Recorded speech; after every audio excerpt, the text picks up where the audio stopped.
অভিনেত্রী আজমেরী হক বাঁধনকে বিভিন্ন গোয়েন্দা সংস্থা এজেন্ট বলে আখ্যা দিয়েছে একটি পক্ষ।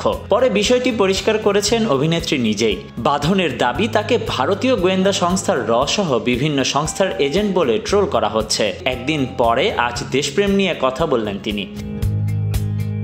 সোমবার সামাজিক মাধ্যমে আমার স্বীকারোক্তি শিরোনামে একটি পোস্ট করেন বাঁধন। বলেন, দেশপ্রেম জন্মগত নয়, এটি সময়ের সঙ্গে সঙ্গে গড়ে ওঠে। আমি শুধু বাংলাদেশের এজেন্ট। বাঁধন লিখেছেন, এক প্রভাবশালী ব্যক্তি একবার আমাকে জিজ্ঞেস করেছিলেন, তুমি কবে থেকে এত দেশপ্রেমিক হয়ে উঠলে? কারণ আমি তখন প্রায়ই দেশের কথা বলছিলাম, সবসময় দেশের সমস্যা নিয়ে তাকে কথা বলতাম, আর তিনি বুঝতে পেরেছিলেন এই বিষয়গুলো আমার মানসিক স্বাস্থ্যের উপর কতটা গভীর প্রভাব ফেলছে। তিনি আরও লিখেছেন, আমার দেশপ্রেমের শিকড় অনেক গভীরে। দেশপ্রেমের সবচেয়ে বড় উৎস আমার বাবা। তিনি আমার অনুপ্রেরণার মানুষ ছিলেন। বাবা একেবারেই দরিদ্র পরিবার থেকে উঠে এসেছেন, তবে পড়াশোনায় ছিলেন অত্যন্ত মেধাবী। সব প্রতিকূলতা পেরিয়ে তিনি বাংলাদেশ প্রকৌশল বিশ্ববিদ্যালয়ে ভর্তি হন। বাবার জন্য এ বিরল সাফল্য।